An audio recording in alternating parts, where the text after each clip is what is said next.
In our headlines on this Tuesday, June 16th, here in South Korea, President Lee Jae-myung sits down with Pope Leo XIV at the Vatican on Monday, ahead of his attendance at this year's Group of Seven summit in France, starting Tuesday.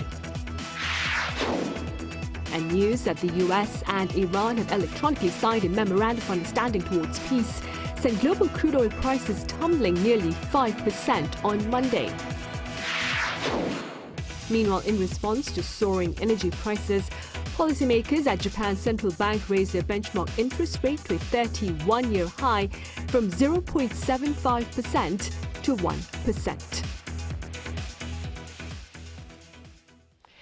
We start with news of President Lee Jae-myung's departure from Italy to France for this year's G7 summit in Evian. Upon his arrival there, the president will join his French host Emmanuel Macron, as well as his counterparts from other invited partner nations, for a photo session before partaking in a working session titled Forging New Partnerships and Rebuilding International Solidarity. The Blue House says President Lee Jae-myung will highlight the need for a new partnership between donor and recipient nations, stressing that while development is in progress, official development assistance has failed to keep pace. This marks President Lee's second presence at the G7 gathering following his first attendance last year in Canada. Ahead of his departure to France, President Lee Jae-myung sat down with Pope Leo XIV at the Vatican on Monday and reaffirmed the importance of peace on the Korean peninsula. Our Yoon Jung-min files this report from the ground. The South Korean first couple was given a warm welcome at the Vatican. In their first meeting on Monday, a one-on-one that lasted for about half an hour, President Lee Jae-myung invited Pope Leo XIV to South Korea for World Youth Day Seoul 2027. The leaders agreed to closely cooperate for the success of World Youth Day Seoul 2027. President Lee politely invited Leo XIV to visit South Korea on the occasion. Regional peace was a key topic between the president and the spiritual leader. The president explained to the Pope our people's desire and government's vision for peace on the Korean peninsula, and they reaffirmed the Vatican's unwavering support for peace and reconciliation on the peninsula. Details were undisclosed, but it seems as though President Lee also might have asked the Pope to pay a visit to North Korea. When meeting Cardinal Lazaro Yuhung-sik last year, Lee said he hoped the Pope could stop by North Korea during his trip to Seoul. Meeting the press corps, the Cardinal said whether the visit actually happens or not depends on the North regime. I think it depends on the North. It's the one that has to invite the Pope and create conditions. A senior Blue House official said President Lee vowed to continue working to improve inter-Korean ties, while acknowledging that it may take time and patience. As Lee reportedly cited a line from the Bible, "Knock at the door and it will be opened," the Holy See stressed the importance of hope. The Korean leader presented the Pope with a sculpture representing God's embrace, referring to the prodigal son from the Gospel, and the Pope gifted the president with a message for the 59th World Day of Peace. Concluding his visit to the Vatican, President Lee will head to France to attend the G7 summit, where world leaders are set to address a host of global challenges. Yoon Jung-min, Arirang News, Rome. In other news now, U.S. President Donald Trump's praise of his preliminary peace pact with Iran has been met with skepticism amid conflicting remarks from Washington and Tehran regarding details of their deal. Our Kim Bo-kyung explains. U.S. President Donald Trump has said a preliminary deal to end the war with Iran has already been signed and suggested that the details of the agreement are set to be published pretty soon. Such remarks came while he was speaking on Monday alongside French President Emmanuel Macron ahead of this week's G7 meeting in France. I'm very happy to say it's signed, the deal's all signed. This is a very powerful document, and I want it to be released, so probably pretty soon. I would say sometime after Friday. Though Trump says the agreement has been reached, differences between the two sides are already emerging. One point both sides agree on is that once the MOU is signed, the Strait of Hormuz will reopen and the U.S. blockade will be lifted. The key question is whether commercial vessels will once again be able to pass through the Strait of Hormuz freely without paying additional fees. While Trump said there would be no transit fees, Iran's semi-official Fars news agency reported that Iran's right to collect transit fees in the Strait of Hormuz had been recognized. Another differing point, even within the U.S., is when the strait will be fully reopened. Trump said it will open on Friday. It's signed, the deal's all signed, and the strait is already partially opened, as you know, but it's essentially ships are starting to go out now. On Friday, it'll be completely opened. A senior U.S. official, however, reportedly said in a briefing that though maritime traffic would increase substantially, a return to normal operations within 2 weeks is unlikely. The U.S. and Iran also seem to have some differences regarding the release of frozen Iranian assets. While Iran maintains that some of its frozen assets should be released immediately upon the signing of the MOU, the U.S. has made it clear that it cannot release frozen assets simply upon the signing, as any release of frozen assets and sanctions relief must be linked to the scope and implementation of Iran's nuclear disarmament commitments. Kim Bo-kyung, Arirang News. In related news, a British daily claims the Trump administration is planning to set up a fund of 300 billion US dollars raised by private companies, including those from here in South Korea, to rebuild Iran. Our Cha Yun-kyung files this report. The Financial Times is reporting that the Trump administration is considering a $300 billion fund for Iran if Tehran agrees to a final settlement to end the war, which would include a nuclear deal.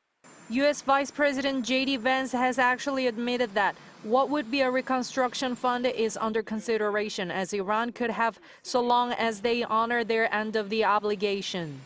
The U.S. and Iran have decided to negotiate the final settlements, including Iran's nuclear program, after opening the Strait of Hormuz.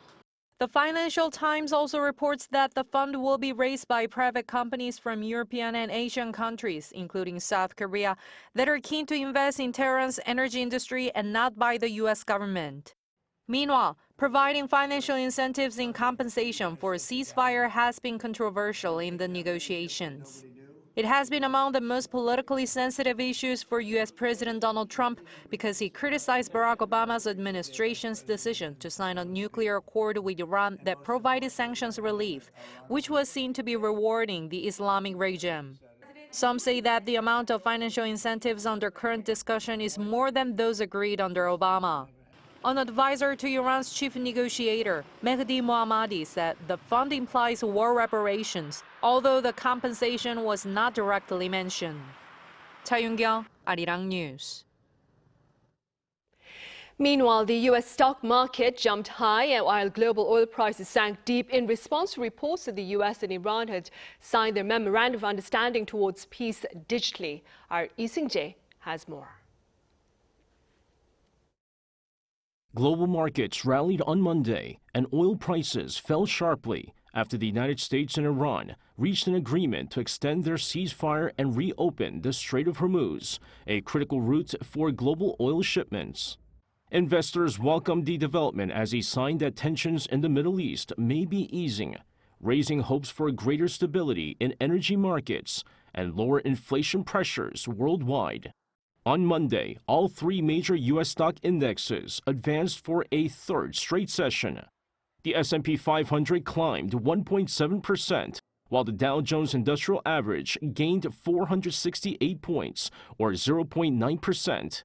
The Nasdaq Composite jumped 3.1%, led by strong gains in semiconductor shares.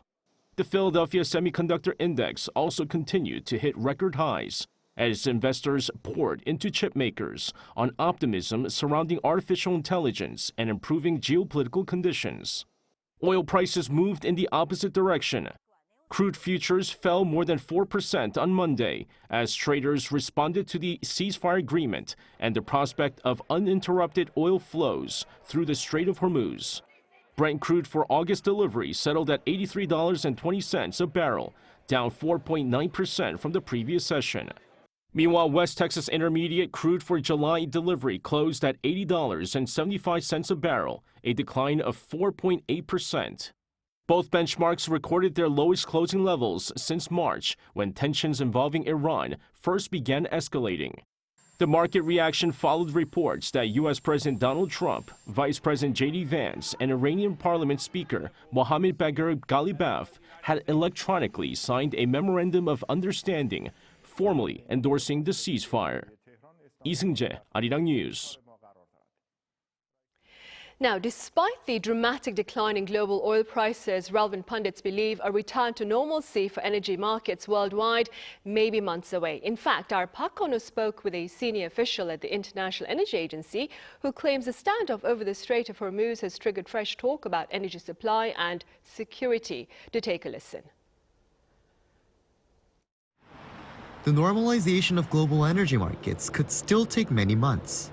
That's according to Tim Gould, Chief Energy Economist at the International Energy Agency, speaking following the declaration of an end to hostilities between the U.S. and Iran. If you just look at the sailing times from the Middle East to markets around the world, I mean, to get to Korea takes the best part of 3 or 4 weeks. So in our view, it will take many, many months to get back to somewhere close to where we were prior to the conflict.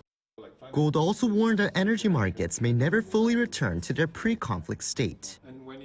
And in some ways, we may never get back to the situation that we had in February, because there is also the question of confidence in the strait. And that confidence is now quite fragile. So people will have in their mind that the strait has been closed once, perhaps it will close again.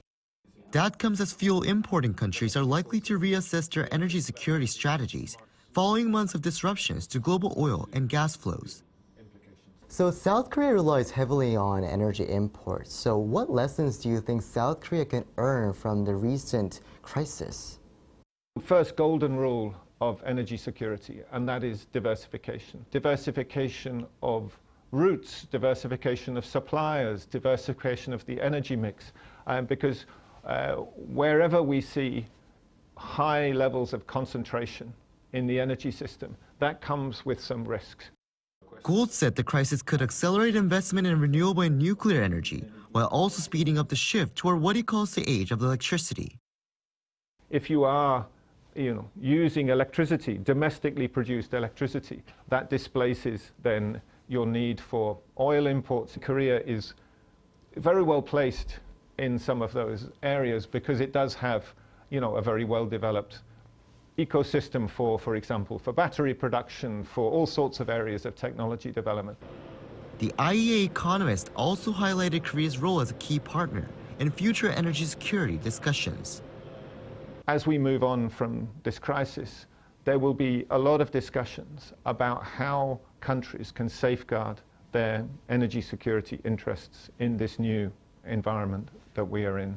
And we are looking to Korea as a leader in some of those initiatives. He added that the Middle East conflict could reshape how countries view energy security and energy transitions, saying the world is entering a new era of energy discussions. Park Kono, Arirang News, Paris. Meanwhile, in neighboring Japan, policymakers there have raised their benchmark interest rate to its highest in 31 years in response to soaring global energy prices. Our Kim Jun-ong covers this policy decision and its potential impact on South Korea. Japan's central bank has raised its main interest rate to a 31-year high from 0.75% to 1% after a surge in global energy prices. The outcome was in line with market expectations, with policymakers seen prioritizing inflation risks over concerns about slowing growth. The Bank of Japan also signaled that more rate hikes could follow. The move comes as central banks around the world begin shifting back toward tighter monetary policy. The European Central Bank last week raised all 3 of its key interest rates by a 0.25 percentage point. Attention is now turning to the Federal Reserve's policy meeting scheduled for Wednesday, with markets watching for hawkish guidance from Chair Kevin Warsh. The shift could eventually extend to Korea as well. While the Bank of Korea held rates steady at 2.5% in May, the first policy meeting led by Governor Chin Hyun-song revealed a more hawkish tone, with a minority of board members favoring a rate hike. That sentiment was also reflected in the central bank's rate projections, with some policymakers seeing room for the benchmark rate to rise by as much as 75 basis points later this year. Experts say Korea's own economic conditions are enough to justify a rate hike, regardless of the global tightening cycle. Korea's recent stock market rally has been fueled by excess liquidity. As more money flows into stocks and real estate, the risk of an asset bubble grows. Much of that investment is financed through borrowing, further increasing financial risks. Raising interest rates will be key to cooling the market. Markets expect the tightening cycle to extend beyond a single rate hike in the second half of the year. As economic conditions evolve rapidly, the timing and pace of further rate hikes will depend on how domestic and global risks unfold. Kim Jun-ho, Arirang News. North Korea has condemned a recent large-scale live fire exercise by Japan's ground self-defense force, calling it, quote, a test of reinvasion capability. In an article on this Tuesday, the ruling party newspaper Nodong Shinmun claimed Japan's counter-strike capability was a preemptive strike capability. It also said the inclusion of long-range missiles and high-speed glide weapons in the early June drill implies Japan has ushered in active preparations for preemptive strikes. Also making reference to Japan's annual defense white paper that describes North Korea as an imminent threat, the newspaper added that the target of the recent Japanese training was clear.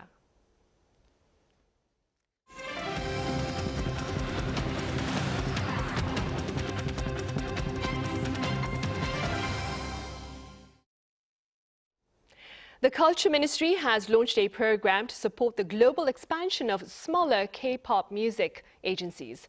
Under this program, 10 agencies will be selected annually, with each slated to secure some $200,000 every year for up to 3 years. Each agency can choose how the grants are spent as long as the funds are used for overseas expansion. Among the first 10 beneficiaries of this fresh initiative are K-pop groups DSEN and Psychers. The South Korean national football team has completed its first full squad training session since arriving in Mexico. Led by head coach Hong Myung-bo, the training took place back on Monday ahead of its second Group A match of the 2026 FIFA World Cup against Mexico later this week. Midfielder Bae Jun-ho and defender Kim Tae-hyun, both recovering from injuries, rejoined the team session, allowing all 26 players to hit the field. Amid the rapid and remarkable advances in technology, two of South Korea's greatest Go players are the latest to join the thoughts of a growing number of scientists who state artificial intelligence cannot replace human intelligence. Our Kim Sa-young reports. Go Grandmaster Lee Chang-ho and Lee Se-dul, two legends who defined Korean Go, took to the stage for a discussion on what humans can still do in the age of artificial intelligence. Lee Se-dul, who faced AlphaGo in a historic match nearly 10 years ago and now teaches at Ulsan National Institute of Science and Technology, said the key is not simply using AI, but knowing how to work with it. Using AI is very easy, but making good use of it is not as easy as it sounds. So I think we need to learn how to truly work with it. The two also reflected on how AlphaGo transformed professional Go and how that shift is pushing people in other fields to rethink what they once took for granted. They said future generations will need skills such as creativity, persistence, and the ability to ask better questions. Rather than simply memorizing answers quickly, they emphasized the importance of forming questions worth asking and staying deeply engaged with them. I think students should keep their curiosity alive and continue exploring what they don't understand. And when they really need help, they can turn to AI for guidance.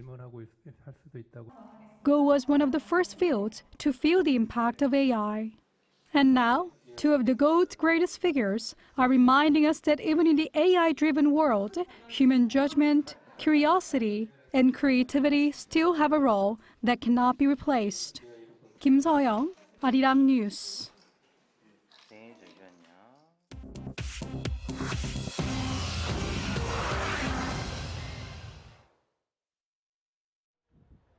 This is The World Now, bringing you everything you need to know from around the globe.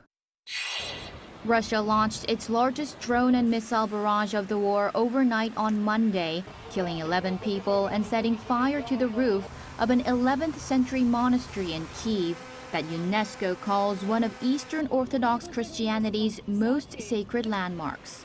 More than 680 drones and missiles targeted Kyiv and the cities of Kharkiv and Dnipro hours after President Zelensky and Vladimir Putin separately spoke by phone with President Trump. Ukraine's air defenses intercepted 632 aerial targets. 5 people were killed in Kyiv, including in strikes on apartment buildings and the market.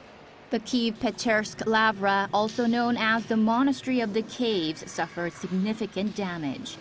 Zelensky called it Russia's, quote, biggest crime yet against Christian culture, and urged G7 leaders meeting in France to deliver a decisive response. In the U.S., 8 crew members have been killed in a crash involving an Air Force B-52 Stratofortress bomber shortly after takeoff from Edwards Air Force Base in Southern California's Mojave Desert on Monday. The 8-engine bomber went down at 11:20 in the morning while on a test mission roughly 100 miles north of Los Angeles. Officials at the airbase said the crash was, quote, not survivable and that emergency crews had been sent to the scene to account for all personnel.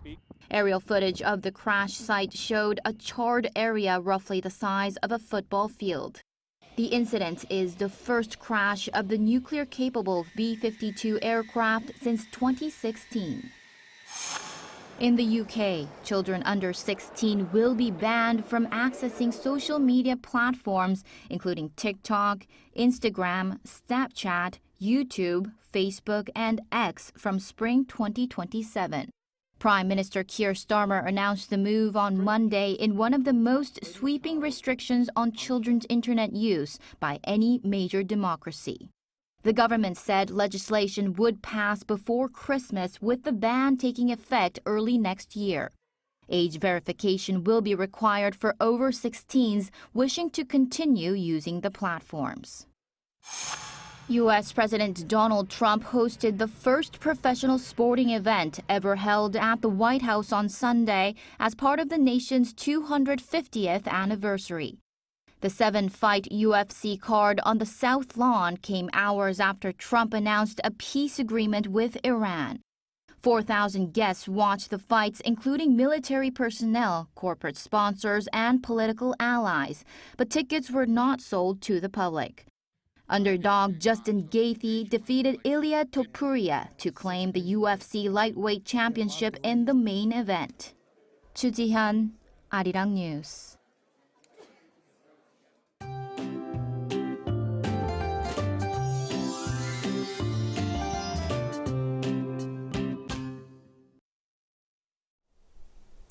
Today was the hottest day of the year so far in Seoul, with temperatures soaring to around 33 degrees Celsius. Summer-like heat will continue tomorrow as well. Scattered showers will continue in parts of central and northern regions, as well as the Jeollado provinces through this evening, while Jeju Island may see periods of rain through early tomorrow morning. In areas affected by rain today and tomorrow, reduced visibility and slippery roads are possible, so extra caution is needed when driving. The midsummer heat will persist tomorrow, while scattered showers are likely in many inland regions. Some locations may also experience thunderstorms, strong wind gusts, and even hail. UV and ozone levels will also be high in many areas tomorrow. In particular, air quality is expected to be poor in central regions, so try to avoid outdoor activities during the hottest part of the day.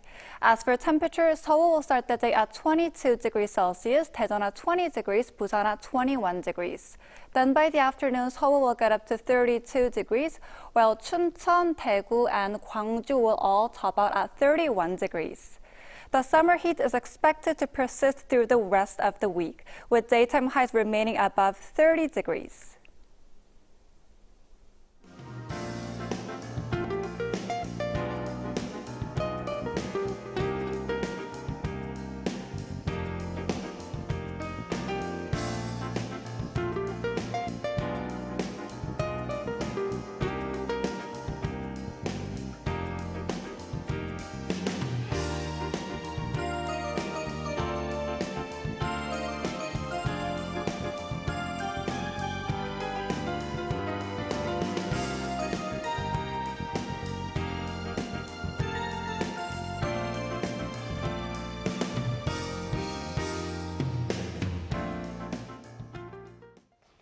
Those are the headlines at this hour here in South Korea. Coming up right after this break is our daily panel session, so do stay with us and thank you for now.